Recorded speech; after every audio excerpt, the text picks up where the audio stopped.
Move yourself to sushi.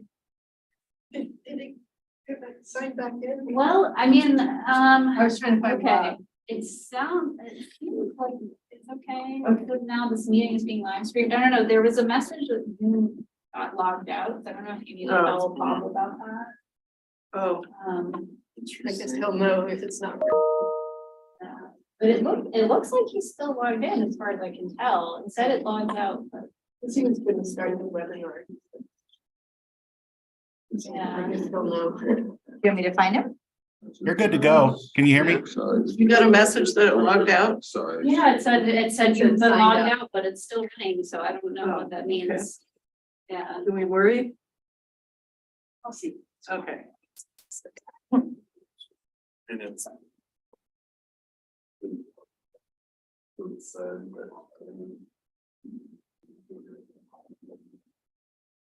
It says we're live. Okay, oh, we're live. Okay, so maybe he's doing something in the room that we. So watch what you say. Yeah. I'll introduce you in a minute. Okay. We'll wait a few more minutes till we get a few more bodies in here.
Should we go ahead and start then?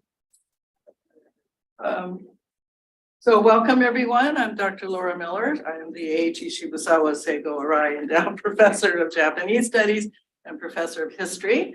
And I'd like to welcome you to the second event of the semester. And this time we have an invited speaker. Dr. Marjorie Burge is an assistant professor in Department of Asian Languages and Civilizations at the University of Colorado in Boulder. She received a BA in Asian Studies and Japanese from George Washington University. And then she went on to do an MA and PhD from the Department of East Asian Languages and Culture from the University of California at Berkeley. So her talk stems from her PhD dissertation work on inscribed wood flips that are known as Mokkan. And these have been excavated both in Southern Korea and in Japan, and they're very important to us. They help us to understand the nature of Japan's early writing culture. So her talk today is Learning to Read and Write in Early Japan, Perspectives from Mokkan. So thank you. So much again, Professor Miller, for having me, for inviting me, and thank you all for being here. I'm always very happy to talk about writing in ancient Japan with people who will listen to me. I'm going to kind of try to walk through different angles of thinking about literacy acquisition in ancient Japan. But I think the first thing, sort of, at the get-go that I probably need to clarify is that writing in ancient Japan is sinographic writing. And if that sounds fancy, it is. It's just a way of saying Chinese character, but in a sort of more technical language. But the sinographic script or Chinese characters are what we call the logographic writing system that was developed in China for writing the Chinese language. Logographic meaning that each character represents a word or a morpheme. Now, if you're familiar with the Chinese script, you probably know it also. There are phonetic components to Chinese characters as well. But for the purposes of simplicity, I will be using the terms logographic and phonographic sort of contrastively, phonographic meaning that each character is being used to represent a sound only. So the earliest writing in Japan is sinographic writing. It can also be said to be writing in the classical Chinese language, which recent scholarly language for classical Chinese is literary Sinitic, but I didn't want to put that all on you today, so I'll be calling it classical Chinese. So most early Japanese writing then you can say is in the classical Chinese language, with the exception of some proper nouns and poetry, which I'll talk about. To be literate means to be literate in what is technically a foreign language then, although perhaps it is more accurate to call it a cosmopolitan or a prestige language, much like Latin was in medieval Europe. My focus today is going to be on what it meant to be literate in early Japan. That is 7th and 8th century Japan is what I mean by early Japan. And basically why people needed to be able to read and write, first of all, what we know about how they worked to become literate, and the varying types of literacy that we can see that had coexisted by the time we get to a mature written culture in the 8th century. So writing as a technology and literacy as a phenomenon was relatively new to people in this time period in Japan. They were aware that there was once a time that was not so very long ago for them that writing was not a part of everyday life.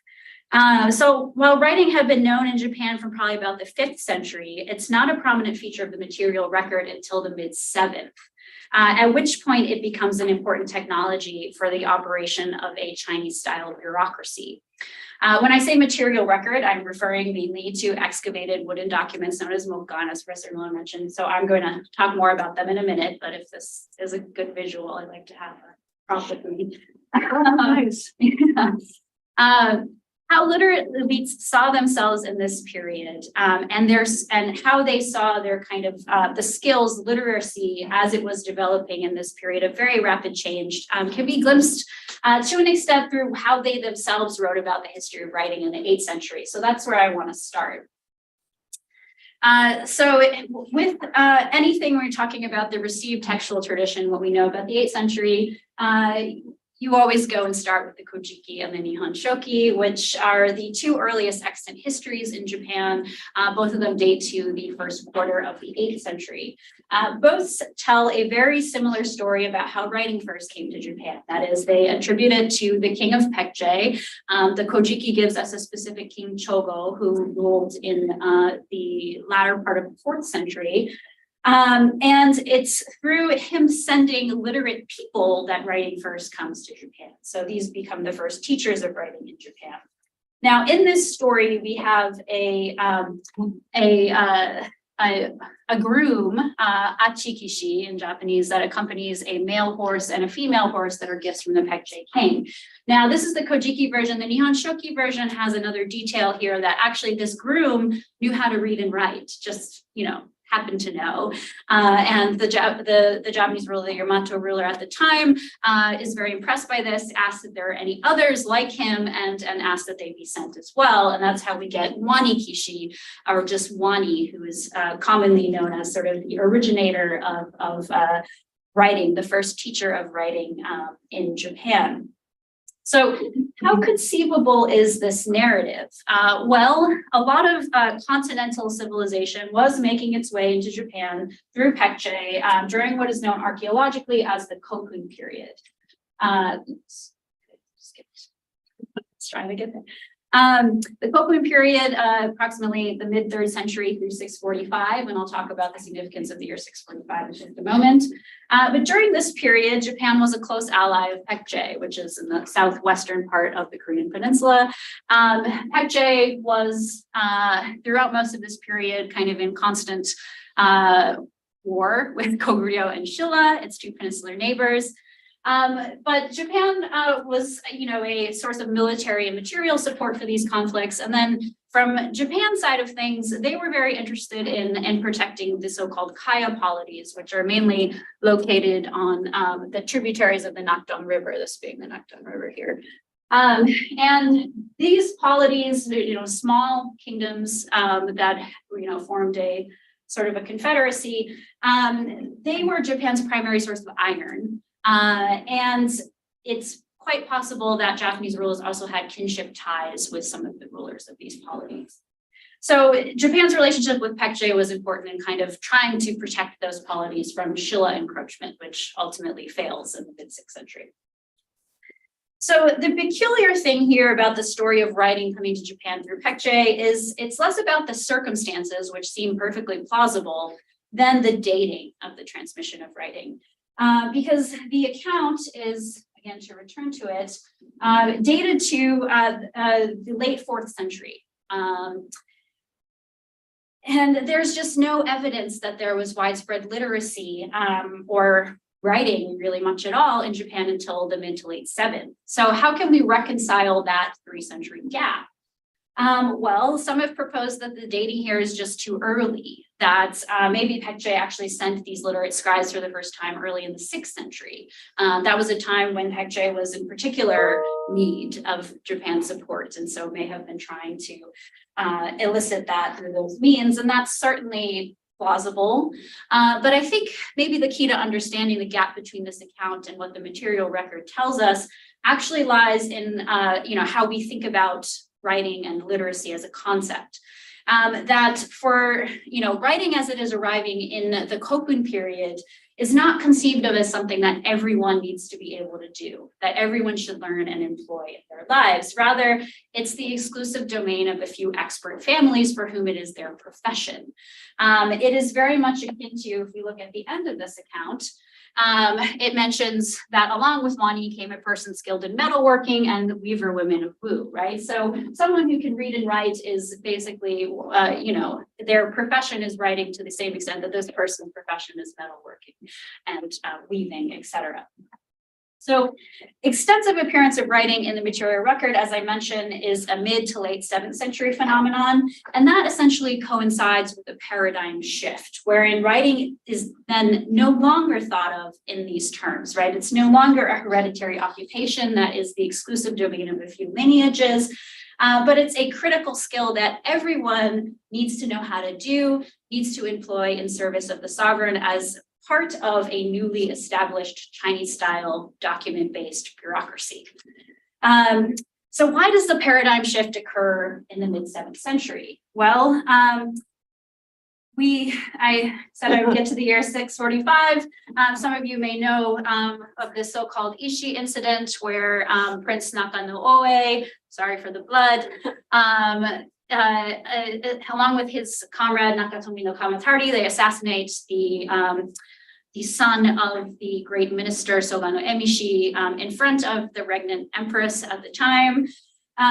She promptly resigns, but that's sort of, it is kind of part of the plan for Prince Naka at this point, because he and his buddy Kamatari then institute what is known as the Taika reforms in 646.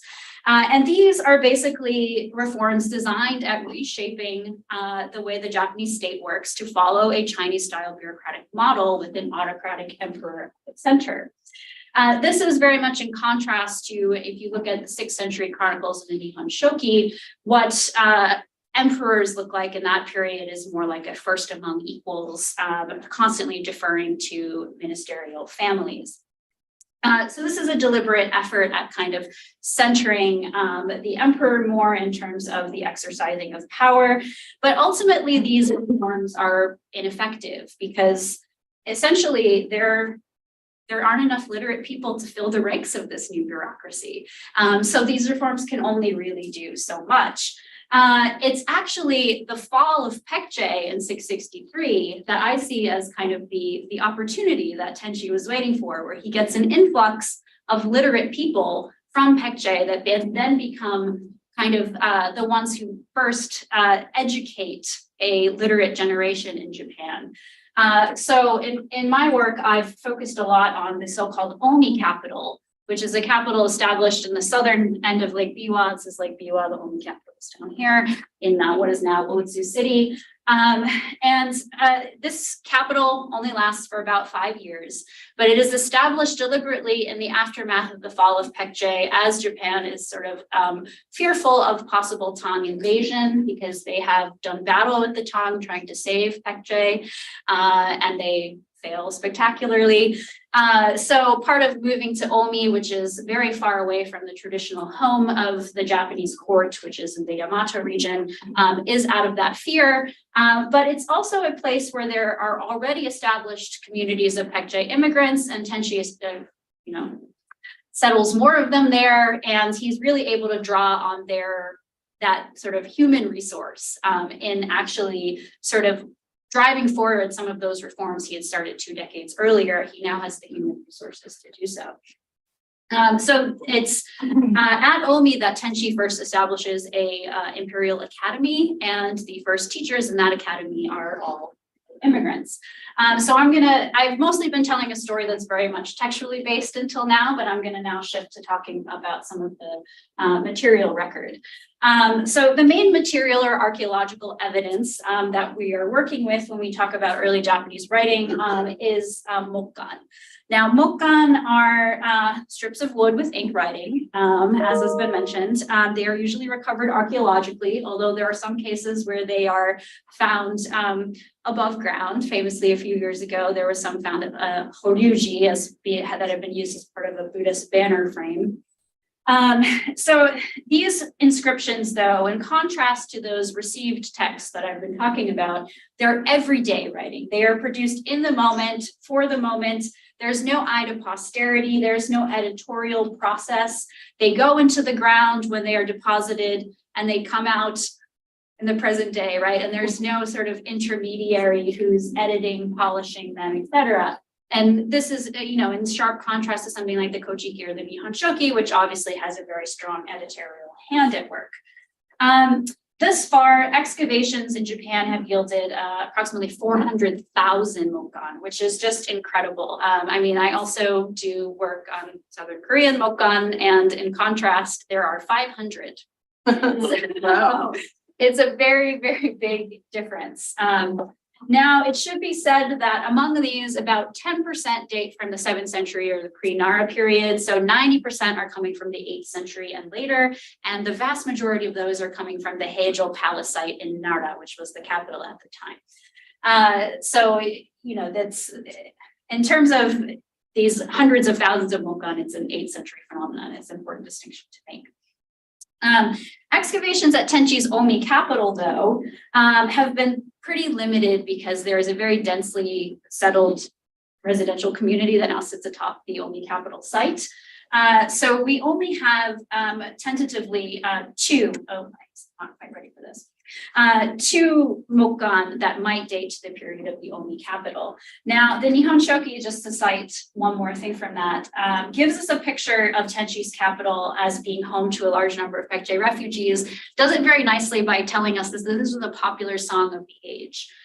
The song reads, Tachibana wa ono ga eda eda nareredomo, tamani nuku toki, oyaji o nuku.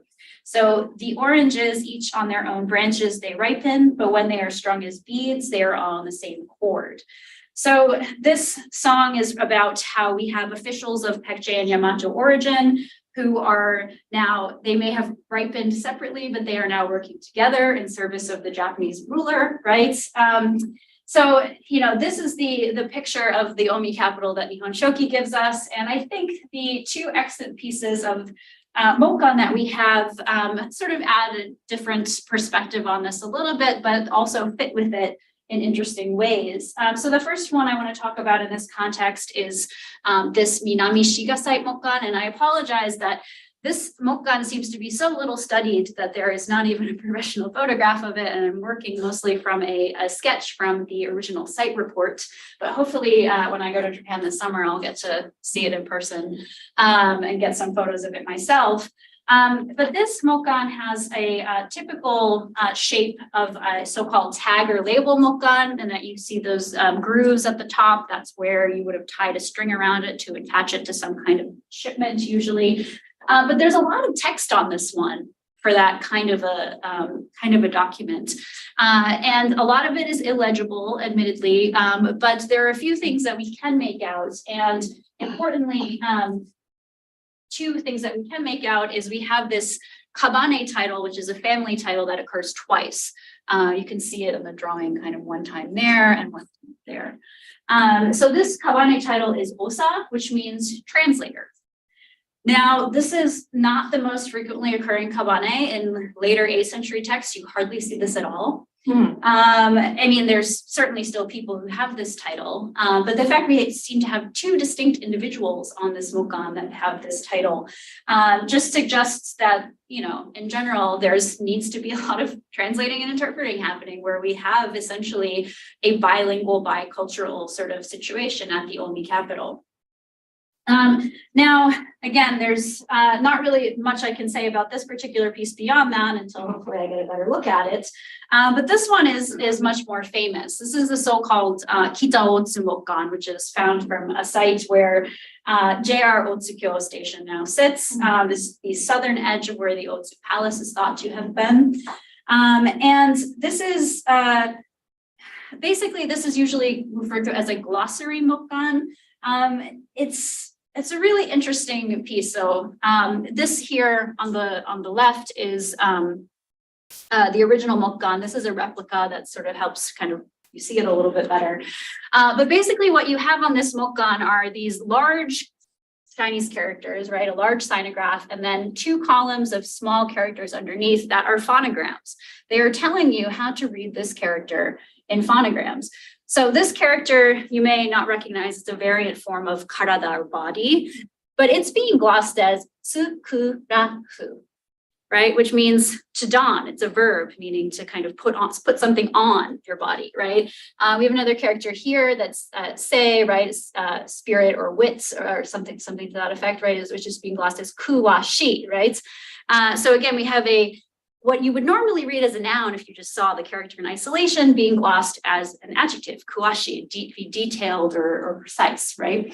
So this is obviously not a character dictionary is the point, right? It can't be, right? Because these are very highly contextual readings. I mean, Chinese characters can be any part of speech depending on the context, right? But you wouldn't just, if you saw that character in isolation, read it as a verb or as an adjective. So this suggests that this is a guide to reading a specific text, right? Reading these characters in context. And another sort of example of that, this character here is read as aza mu kamu yamo.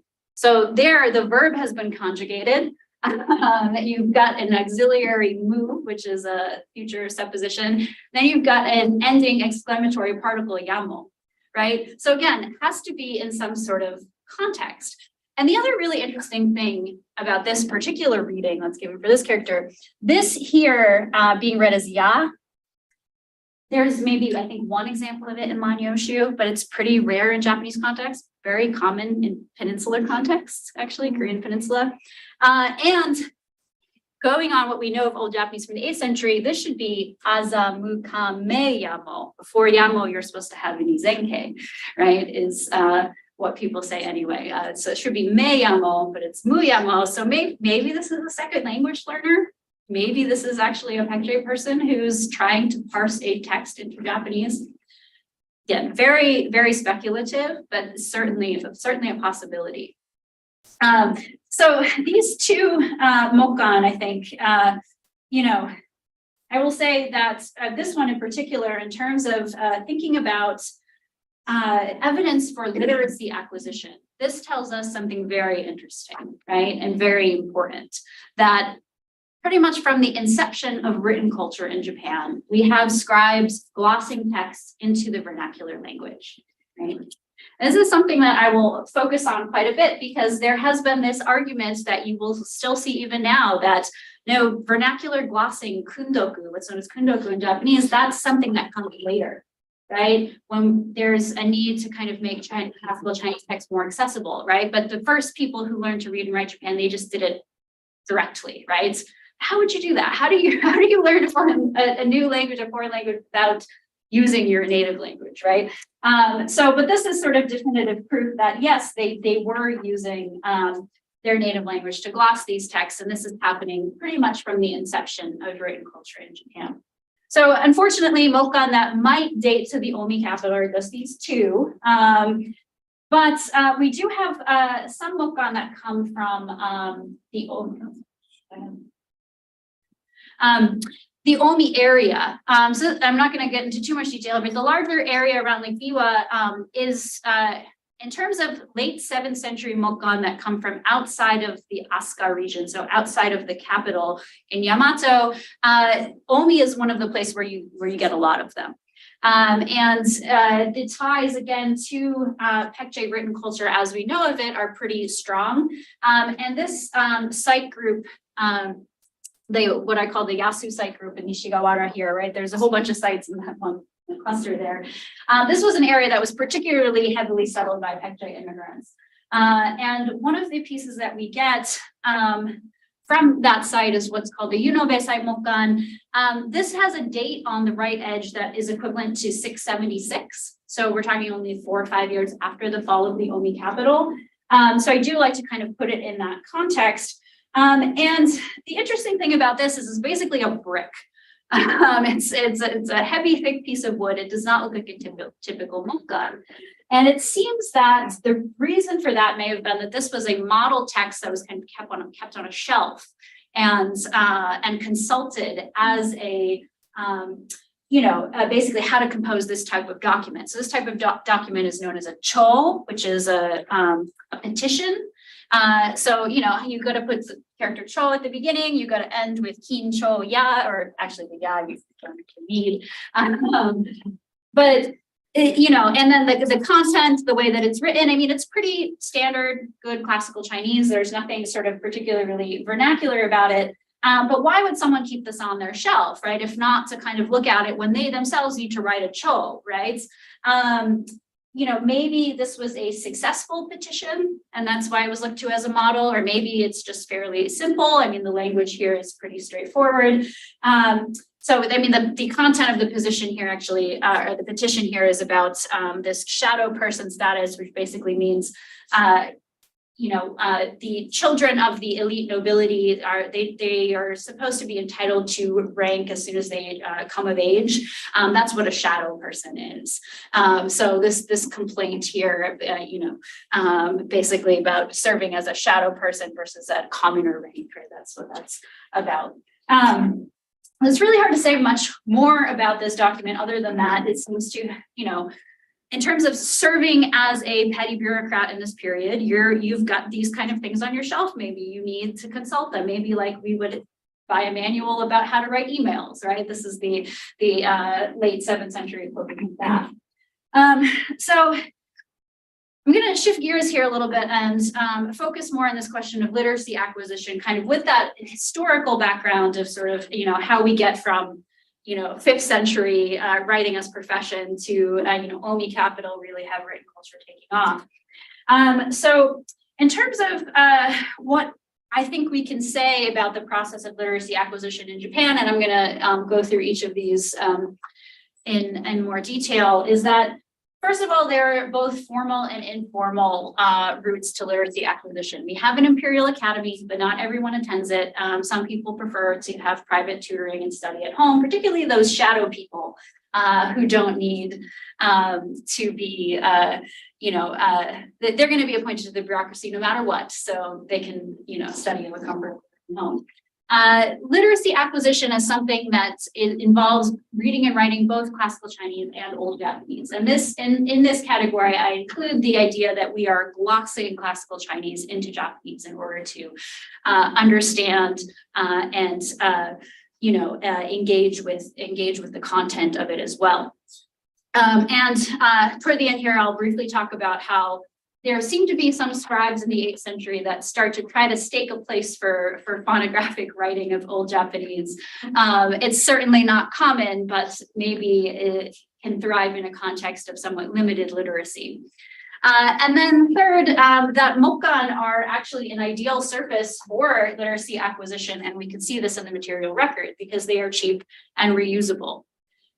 So I'm going to actually work backwards here, and I'm going to start with Mokkan as being a particularly good material for literacy acquisition. So this is basically what the study of somebody, a petty bureaucrat working in a 7th or 8th century context would look like. This recreation is from the Manyo Bunkakan, which is built in present-day Asuka. But I think it's a pretty good illustration of, particularly because he's holding a Mokkan in his hand, and because this is something that Japanese Mokkan scholars have actually done experimental archaeology, kind of like what would have been the proper posture for someone to write on a Mokkan, and kind of found that you place it on the desk and try to write on it, it's sort of, it doesn't quite work. So we think that people would have held it in their hand like this. So the essential materials that you have for a scribe, right? Horsehair brush, ink, and Mokkan. And then here, right in front of our scribe, he also has a small knife. This is for reusing the Mokkan, right? It's essentially an eraser. You can erase characters. You can also scrape off the entire inscription when you're done with it, reuse the whole thing. So that's, very important kind of a tool there. We also have a inkstone. These are, we've got tons of these being archaeologically excavated, so we know exactly what they would have looked like. And an ink stick on top of it. In order to make the ink, you combine it with water from this water dropper here and grind, right?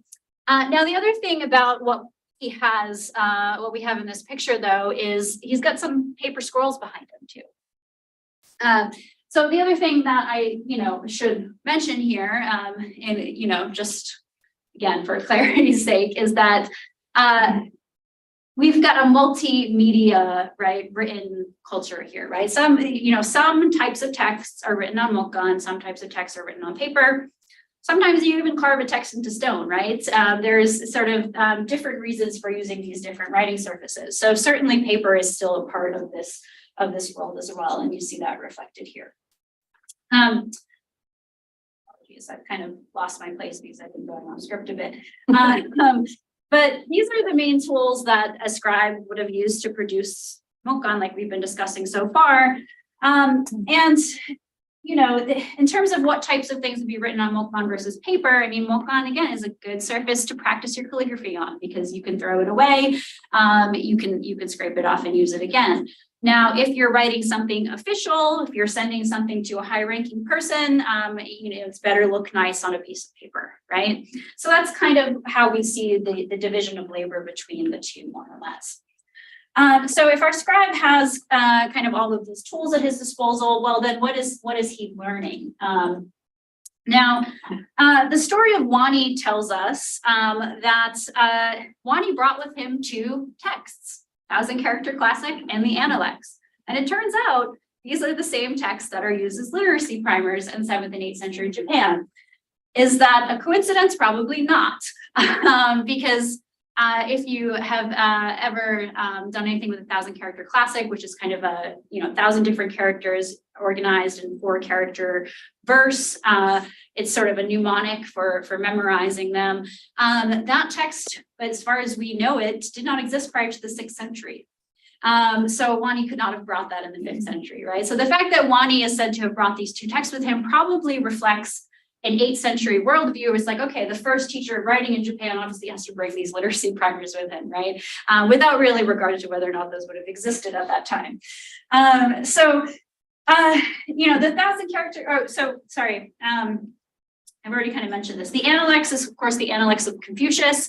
It is, a basic text in terms of literacy acquisition, but it also is a basic text for Chinese style governance. It's an introductory text to understanding a Confucian worldview. And so it's sort of a more so than just teaching you how to read and write classical Chinese, you are also learning how to sort of be a part of that bureaucratic institution that you are learning to read and write in order to work within, right? So I think that's sort of, I think I can probably get to this now. So we have 2,400 writing practice Mokkan, right? So, in terms of the overall percentage, maybe that's not so large. I would say the vast majority of Mokkan are those tags or labels. That's part of the reason we have so many of them. When people ask me why there's only 500 in the Korean Peninsula, I think they were better about burning their garbage, to be honest. I think the Japanese really like to bury theirs for different reasons. So it's not as if this is a particularly large percentage of that Mokkan total overall, but there are a lot of them. But there are only 75 of these that have identifiable pieces of classical Chinese text. Now, the rest of them are mostly just single characters repeated over and over again. So of those 75 identifiable pieces, though, we've got 30 that are transcriptions of 1,000 character classics and about an equal number that are transcriptions of the Analects. So it seems pretty clear that these were the two texts that people were working from. Now, not only this, though, we also have clear evidence that not only did you kind of transcribe these in order to practice your writing, learn how to read and write, but that also people had to memorize them, right? And this is sort of, perhaps goes without saying from what we know of kind of traditional educational practices. But the really interesting thing about some of these Analects Mokkan in particular, and I'm going to talk about one in a minute, is that it seems like the transcription was being reproduced from memory, but the memory that through which it is being reproduced, what has been memorized, in other words, is not the text, so to speak, as it appears in its original form, but a vernacular gloss of that text. So that is, I had some pictures, my apologies. These are just some of the examples of the 1,000 character classic that we have on the Analects. There are some of the other Analects. And then this is the one that I wanted to focus on, and I'm not sure why there's a rectangle there. So this Mokkan, we've got writing practice on 4 surfaces. Now, 4-sided Mokkan are pretty rare in the Japanese context. They're actually much more common in the Korean context. But this example might be a very early example, and so might have more of a connection to that earlier forms of Mokkan that we see on the Korean Peninsula.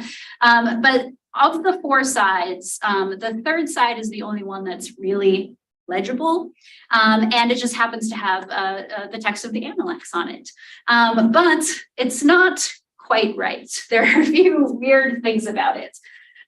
So this part right here, I mean, this is the, I don't know if anybody here has read the Analects of Confucius, but this is the opening of the Analects of Confucius. The master says, to learn and then to practice what you've learned. Okay, I think in transferring to PC, this is the wrong, this should be down here. To learn and to practice what you've learned, is that not a joy, right? Now, this is what the original line should look like. Manabite toki ni kore o narau, right? There is a way to gloss this in modern Japanese too, right? And that involves you put a ni here, and then this is a direct object particle. You read that first, and then that's the verb. So you have to switch the order, right? Now, what our scribe here has done is he's omitted the direct object particle entirely, and he's switched the order of learn and time, right? Toki ni narau, right? Why has he done this? Well, when you gloss it, you add a ni, right? So, and I apologize for those of you who may or may not have familiarity with the Japanese language here, but right, toki ni narau, right? There's a ni in there, right? And if that ni were a locative marker, if it was marking a place or a time, then yes, things would be in the opposite order in classical Chinese. That's true. But here, toki is actually an adverb, right? That means, from time to time. And so ni is not a it's not a locative ni, it's an adverbial particle, right? But he's confused, obviously, and so he thinks he still needs to switch them back, right? So he's done that there. And then we have just a little bit later, and again, this is supposed to be down here, I apologize. This line here that, you know, is it not also a joy when friends come from far away, right? So we probably know what that character is. It's probably this, we just can't, oh, I didn't actually include it on here. Probably you or Adi, but just can't make it out. So the proper order for things here is friend, from, far, come, right? But our scribe here has done from, friend, far, come, right? And why has he done this? Again, probably because if you transpose this into Japanese, you know, the yordi comes after everything, right? So he's decided, okay, so if it comes after everything in the gloss, I've got to put it before everything in the classical Chinese. So it's really interesting with this inscription, how you can kind of reconstruct that thought process and exactly where he's getting used. So let's see here. There's also, again, this should be down here. So talking about this character is this completely a mistake. He's written the character lonely. It should be also, so produces sort of a weird sentence, right? Is it not also lonely to study? Maybe he did that on purpose. Sort of interesting to consider the possibility anyway. So, you know, it's clear here, right, you know, if we could actually see the calligraphy on this slide, and I apologize, we really need infrared to see it in this case, but the calligraphy is not very experienced. Suggests this might have been calligraphic practice as much as it was him trying to reproduce this inscription from memory. But, you know, and it is kind of indisputable evidence, again, that engagement with this kind of text, learning the analects kind of starts from this point of glossing it into Japanese, right? That, I mean, of course it does, but again, people have argued the exact opposite of that. But here we sort of indisputable evidence that that's how this scribe was working with this text, was through that filter of Japanese. So the Kanonji site is really interesting, kind of beyond this particular Mokkan. This is located in modern day Tokushima City, Tokushima Prefecture, so it's on the island of Shikoku. And it's thought to have been the provincial headquarters for Awa province at the time. Now, the site has yielded more than 200 Mokkan coming from 3 different natural waterways. And out of those 200, about 85 date to the mid to late 7th century. So they're pretty early.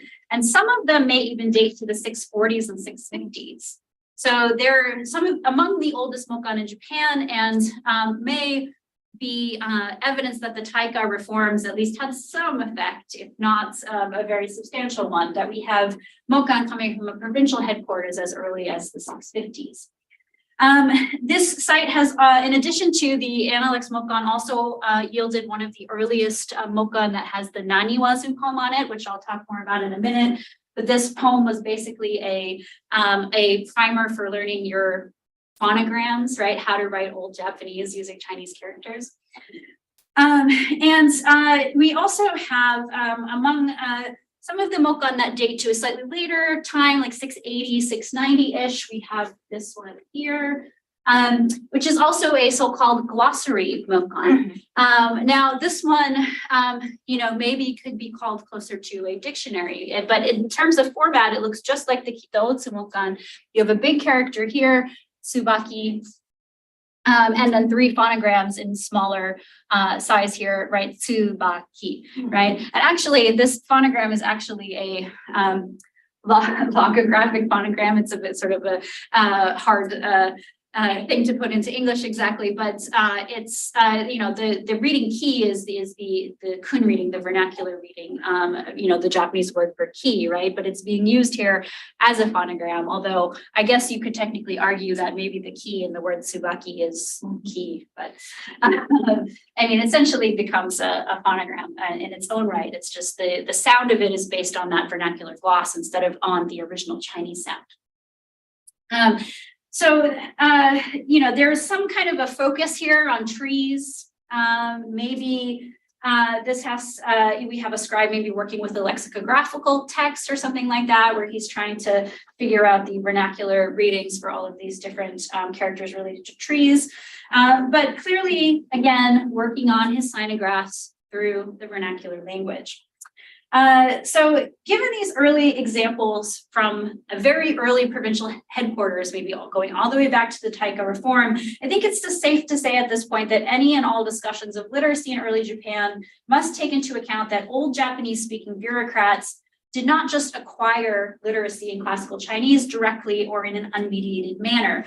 No, they necessarily first parse things into their native language. Perhaps this is again intuitive. Of course, people need to use their native languages in order to learn or to read or write a foreign one. But I should note that there is also good evidence now that this was also the case in Paekje. We have an Analects Mokkan from Paekje that was excavated in 2018, where there are very large spaces left at semantic breaks in the text that clearly used to have some sort of small characters in it that are no longer legible, right? And so immediately this calls to mind that there is some kind of, if not a gloss, some kind of commentary happening within those spaces, right? So this suggests that, again, right, people learning to read and write in Paekje, this is probably dates to the early part of the 7th century, were doing so through their vernacular language. And if, as I said, the first teachers of literacy in Japan were from Paekje, then of course they're going to impart these kind of methods to their students. So in early Japan, there's also, unlike in early Korea, there's considerable evidence that the ability to read and write was not just the ability to read and write classical Chinese. You also needed to know how to write Old Japanese using phonograms. Now, phonograms are usually limited to poetry and some proper and common nouns that are not easily translated. But this was still considered one piece of your literacy education, is to know this set of phonograms. So this is seems to be why we have so many instances of this so-called naniwazu poem that is transcribed on Mokkan. I mentioned this briefly before in the Kanonji site context, but some piece of this poem, which we usually refer to as the naniwazu poem, appears on at least 16 different Mokkan, beginning with the earliest from the mid 7th century Kanonji. We have several examples from Asuka, and then we have a lot of examples from Heijo Palace site in Nara. And then we also have very recently one discovery from Heian-kyo in Kyoto, so the capital after Nara. So we know that the poem was still relevant in the Heian period too, because it's also mentioned in Genji Monogatari, the Tale of Genji, as being part of a young Murasaki's education. The first thing she needs to learn how to write. It's also famously featured in the Kokinshu preface. So the poem itself, if you're not familiar with it, this is the entire text of it here. Naniwazu ni sakuya kono hana, fuyu go mori, ima wa haru beto sakuya kono hana. So at Naniwa landing, they bloom these blossoms out of winter and towards spring, they bloom these blossoms. And I should say that konohana, some people think means the blossoms of the trees. But I tried to translate it that way. It didn't sound good, so I just went with these. But I'm not taking a position one way or the other. But tree blossoms sounds not quite right. So in any case, no extant Mokkan features the entire poem. The entirety of this poem text is from the preface to the Kokinshu, as I mentioned. But we have 16 different ones that feature some portion of it. So these are just some of the variant versions that we have.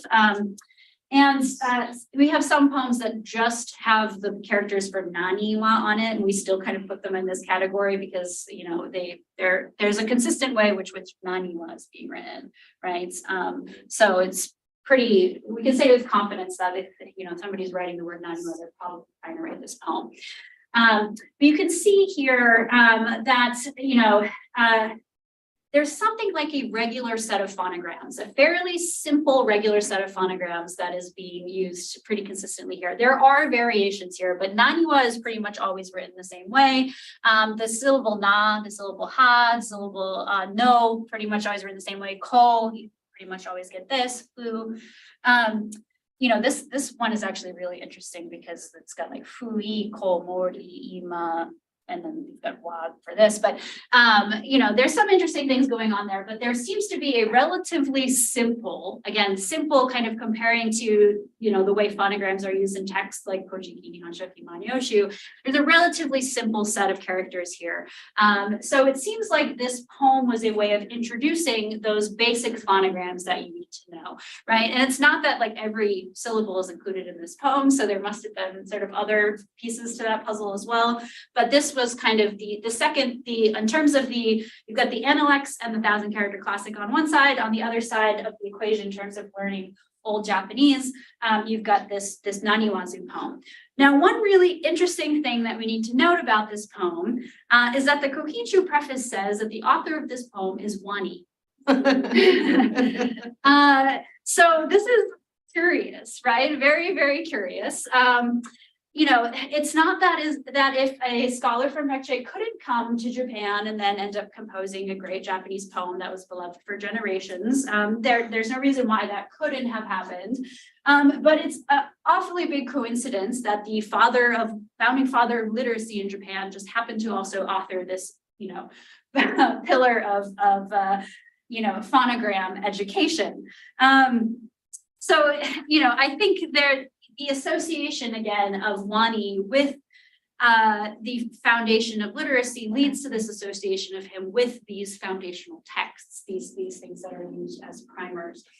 So I've been, as I said, working backwards for most of this, the second half of this talk, but let me end now with kind of a brief discussion about this question of formal versus informal education. So as I mentioned, an Imperial Academy was first established by Tenchi at Otsu. So we've had an Imperial Academy since the time of the Omi capital.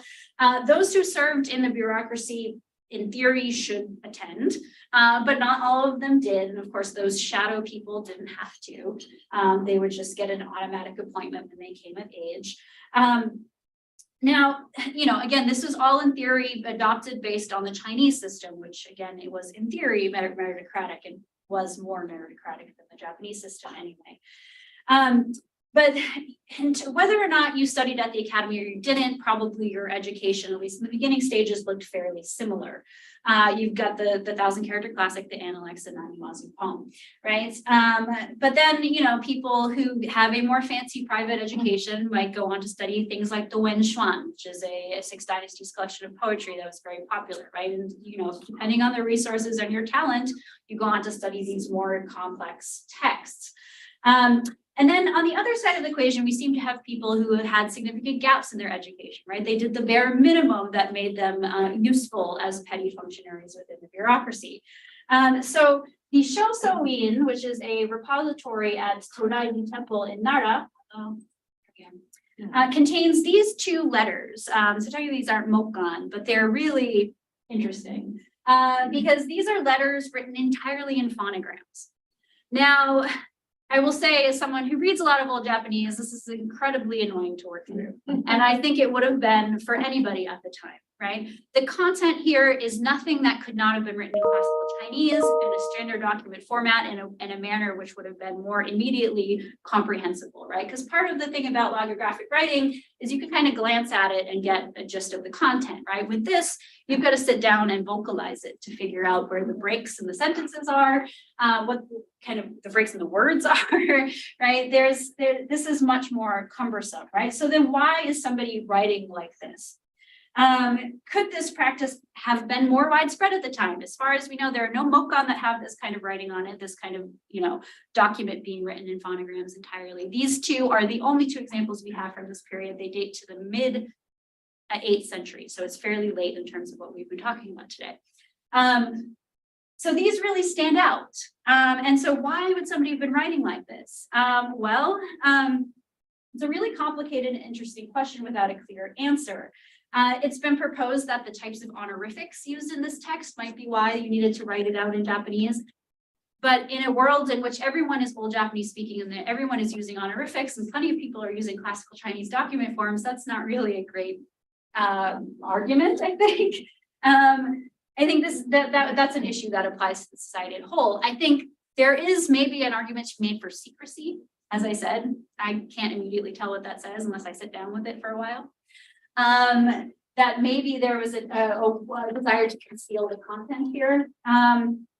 But I think probably the most reasonable explanation is that by the time we get to the mid-8th century, we have people of varying levels of literacy, people who maybe just had the bare minimum of a literary education, and they've got their own limitations, right? And so maybe they might have been able to kind of produce a classical Chinese document. It's kind of really sort of pushing themselves, but they're just more comfortable writing this way, right? That, they recognize their own limitations. There's, some evidence of that. We've got old Tomono Yakamochi in the Manyoshu at one point saying, I can't use Chinese in this context, so I'm going to use Japanese, right? So there is maybe an increasingly evolving idea in the mid-8th century that this is, it's acceptable now to use Japanese in more and more contexts. But again, we only have 2 examples, so it's sort of a harder case to make.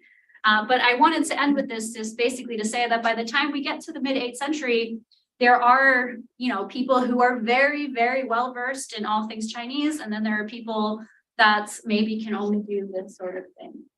We've got a lot of sort of diversity in terms of who can read and write and how they read and write. So it's sort of an interesting picture emerging by the time we get to the middle of the 8th century. And I will end there. I realize I probably went well over time. So Thank you very much. Your artifact, so this is a replica, right? yes, yeah, Yeah, this is it's a just a replica. toy. It's Yeah, just a toy. toy. Very I like cute. to carry it around. It's with really me, yeah. nice, yeah. You get it because sometimes the pictures make these look a lot bigger. Bigger, than yeah. they are. Yeah. I mean, some of them are big. The Kanonji Alex Mokkan is very big, but this is typical Mokkan. So we do have time for questions, and I'll let you Oh, call on people. sure. Questions? I apologize. I went off script a lot, and so it That's went okay. longer than it was supposed to. But So I do have questions. So 2 are, one is, I actually, when I was teaching at Loyola, I invited John Bentley, who's at Northern Illinois University, to come talk about his work on the origin of Manyogana and therefore Kana. So I'm just wondering what you think of, and he links it to Pegche also. At that time. The origin of Manyogana, yes, certainly. I mean, a lot of the phonograms that that are attested in early Japan are the same phonograms that you find in early Korean context. And I mean, there's say this, they are in here, but you probably can't read it. There's one character in particular. Let me go back to the okay, this slide has it. Oops. This character here, which is used as a kana for toad, is actually the origin of hiragana to. For years you will find people telling you that this comes from tomeru, the Japanese verb to stop. That's where the to comes from. That really doesn't make any sense because then, you don't break a verb stem like that in how you kind of get readings for kana, right? The M should be in there in some way, right? So that doesn't quite make sense until you know that this is also used as to in Korean phonogram transcriptions and seems to come from a late Old Chinese pronunciation, which had that initial T instead of the initial S or S, right? So there's a lot of those instances among the phonograms, that a lot of them that do become the basis for kana, that the readings of them don't make sense based on the received onyomi that we know, but do make sense if you push them back to received pronunciations through Korean from late Old Chinese. I mean, he at the time, I guess he published that like 20 years ago or something, and he got a lot of pushback. Oh, I mean, I think it's become very, most Japanese scholars acknowledge this now, yes, but I think until a decade or so ago, there was maybe more resistance to this idea. But a scholar I worked with in Nara, on a Mokkan scholar, I'd often have this discussion with him because Korean Mokkan go back to the 6th century, Japanese Mokkan only started in the 7th century. And he said, oh, I think we just haven't found them yet. Well, maybe, but I mean, I think he's being very hopeful, right? I mean, I think about 100-year gap kind of makes sense in terms of, you know, just development overall. And, you know, you do generally see about 100 years between when things appear in the Korean Peninsula and then when they get brought to Japan. So, I mean, it's not that writing didn't exist in Japan in the 6th century, as I said, but in terms of, you know, using Mokkan, that's something that doesn't get started until 7th. So, and the other question is, I'm wondering if you know about the new shrine to Wani in Osaka. I did not. Is it at Naniwa? Yeah, no, it's in the area of Okay. Osaka. Okay. And I think it was only built, you know, within the last 20 or 30 years. So the Zainichi community there built this huge Wani shrine, and it's got all kinds of stuff, and celebrating the origin of writing in Japan, in Osaka. I mean, you know, if the, like I said, if the shrine is Namba, right, then that's what Naniwa in modern day pronunciation is, Central Osaka, right? No, it was yeah. the Zainichi community. Yeah.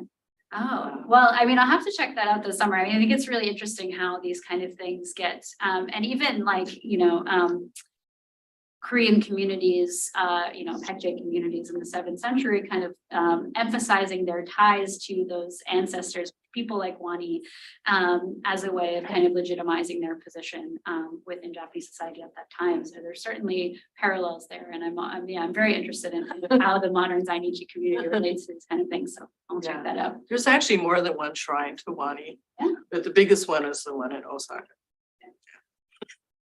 Yeah, I mean, yeah. Yes. Can you comment on the preservation of the Mokkan as opposed to them being burned in Korea? Oh, sure. Yeah. I mean, you know, part of the reason we have so many from the Heijo Palace site is that they were often used as fill. Like, you know, they want to fill in a refuse pit or a water channel. You just dump all the garbage in there and then fill it up and then put dirt on top, right? So that's where a lot of the context where they're coming from, and that so it's not that the Japanese didn't burn them at all, probably, but it's like, oh, we've got to fill in this thing, so let's just get all the garbage and throw it in there. And Mokkan are garbage. I, you know, always like to, you know, emphasize that they are garbage. But you know, you just don't see people doing that in Korea. And in fact, the largest deposit of Mokkan in Korea actually comes from a very similar context where they're building this fortress. And they needed organic layer basically to help with runoff coming out of the fortress. And so in that layer, you find twigs, branches, and a whole ton of Mokkan, right? So there, you know, that's the one case where we get like a really large deposit of Mokkan, like 250, 300 pieces from a single site in Korea, which is, you know, 3/5 of the whole corpus, right? But in Japan too, the other thing that really helped with preservation, particularly with the Heijo Palace site, is after the Nara capital was abandoned, all of that was returned to rice paddies. So kind of sealed what was underneath in, and so everything that's coming out of there is sort of like remarkably preserved, which is, you know, not the case with a lot of Korean sites too. So in terms of, you know, those difference in numbers, those are kind of the two takes I have on it. There are a couple Korean Mokkan that are extant that actually have burn marks on them that suggest that they started to be burned and then were for some reason taken out of the fire. So that would have been standard practice, right? And if you need some kindling, that would be great. So how recently was there an interest in excavating and recovering these artifacts? Oh, it's ongoing. What was the earliest? Oh, when was the interest earliest? in? Yeah. Oh, so To go back to people actually, there's thousands of these things around. Maybe we should dig them up. well, 1970s. yeah, so the term Mokkan sort of originates with a discovery in 1961 at the Heijo Palace site, where they dug up a well that had a whole bunch of Mokkan in it. So that's sort of the term Mokkan, right? So there was an awareness of like writing on wood that predates 1961, but the idea of kind of studying these things as a separate category and the creation of this term Mokkan comes from 1961. And then in Korea, if you're interested, the first Mokkan that were found was 1975. So it was pretty soon after that, and they adopted the same term that the Japanese use, Mokkan, and just serendipitously it has the same pronunciation pretty much in both languages. So if it didn't, that would make what I do a little bit harder. So yeah. Yes. Oh, sorry. Yeah. Thank you so much. This is just fascinating. And so I have so many questions, so I'm just gonna bombard you with a whole bunch. Sure. I'll take notes. No, you don't, they're not that worthy. So I think in China, writing on bamboo was not uncommon. And so I'm wondering, what kind of wood in Japan? Number one, I'm not done. How many times could you write and erase before you were done? And number three, were there also like palimpsests? Can you on the extant Mokkan? So I'm done. Yes, yeah, so thank you. Yes, writing on bamboo, I mean, bamboo slips, yes, you get, you know, all the way back to Warring States through Han Dynasty, and then paper is invented in the Han Dynasty. You have a period of them being used side by side for a while. Also writing on wood as well in the Chinese context, but bamboo was more common because sort of easier to produce and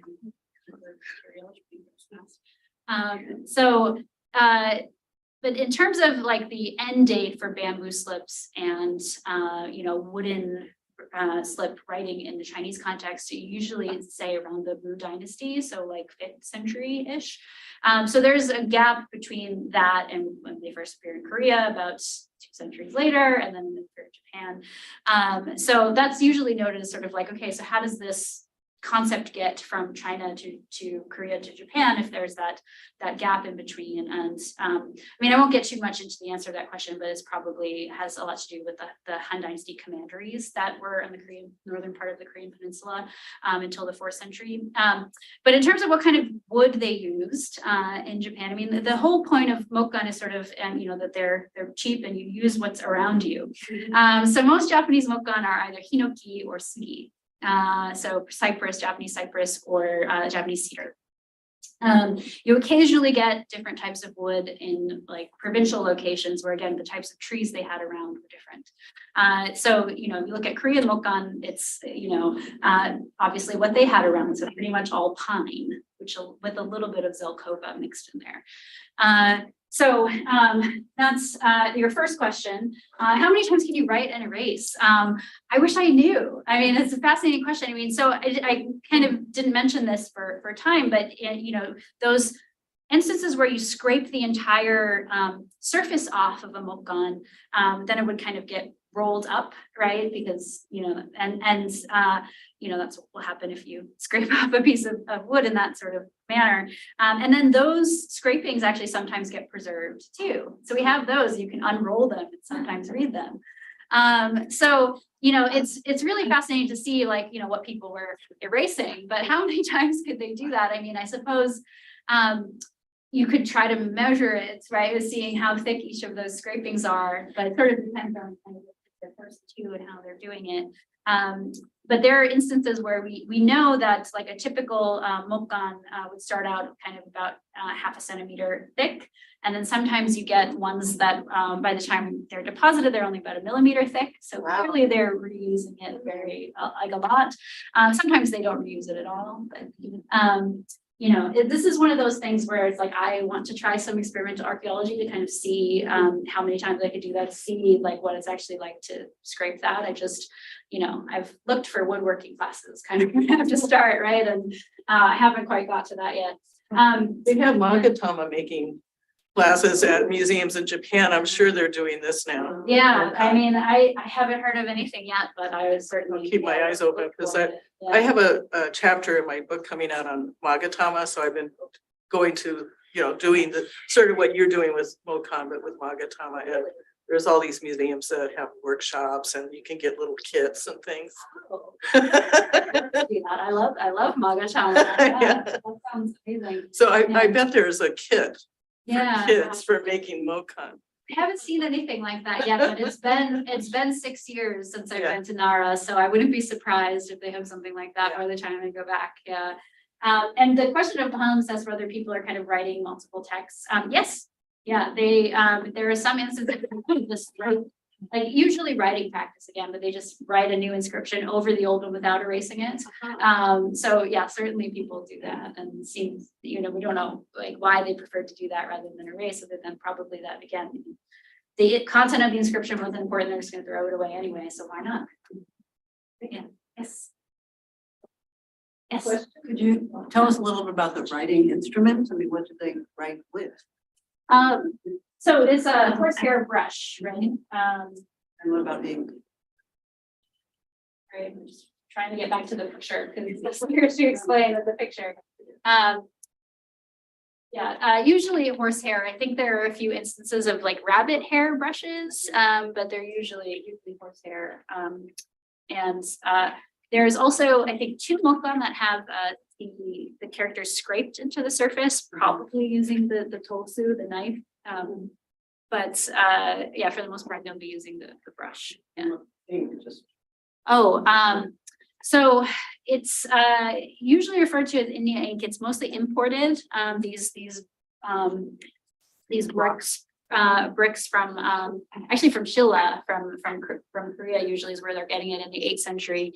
Trying to remember exactly sort of where they're sourcing the material from. Sorry. charcoal. Yeah, I mean, it is called sumi, which is the same as charcoal. So I would think it probably has that, but I'm not entirely sure off the top of my head.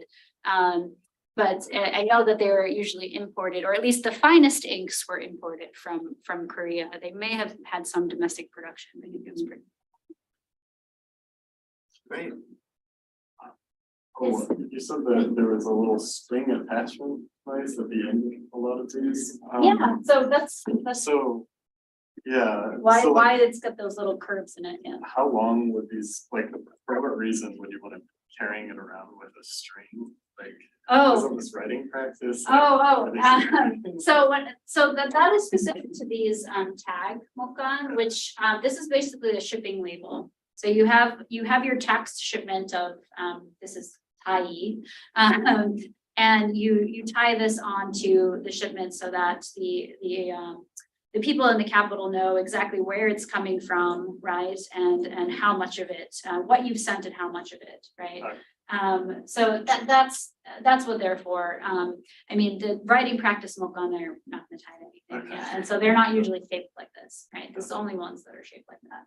Yeah, sorry about that. Yes. Is there any way to determine whether women produced any of the Mokkan, or is it entirely a male product? Yeah, that's a great question. And I wish there was. Well, we did know that we do know that there were women officials in the palace at Heijo. So I think actually there might be 1 or 2 that are it's been argued that were produced by those female officials. But it's very hard to tell just based on the Mokkan itself, right? Because these are, as I said, it's nice that you get them kind of directly, right? There's nobody kind of in the medieval period that's doing anything with these. You get it directly from the ground, but you also have no context whatsoever, right? So it's very hard to say based on the content of a particular Mokkan that is written by a woman. But I would say that probably they were producing some of them. We just don't know. Odd question. Why did you Romanize the Hagyo with P, with Pa? Yeah.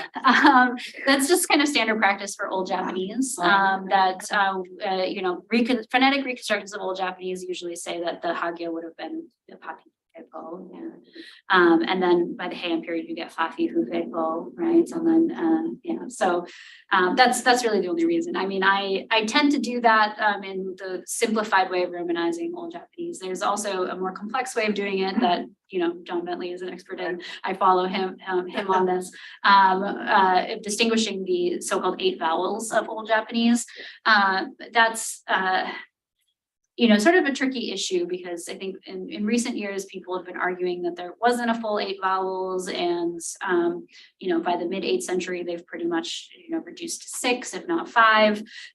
So, you really have to be very specific temporally in order to sort of Romanize accurately. And so I tend to do the P's and, do chi as T, that kind of thing, but not dabble in the vowels as much. But if I end up working on Manyoshu, I probably should. So I have a collection of videos of people in Japan reproducing old Japanese, Oh, really? and it sounds just like Korean. And so it's from Nara period Japanese, and then they do modern Japanese next to it. And there's a lot of people doing these now, linguists, groups of linguists, and they're really fascinating. Sure. Yeah, I'd be happy to. Just remind me in email, I'll send you the links. I show them to students because I want them to be aware that language changes.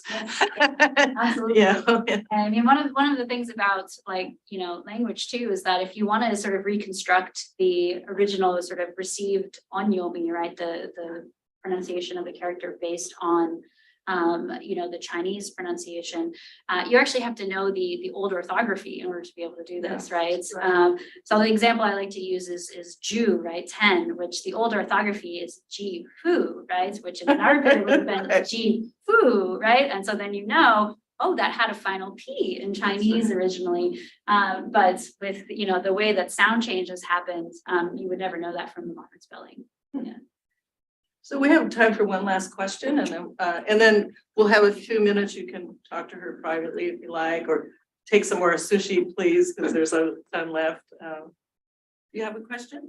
Okay, well, we want to.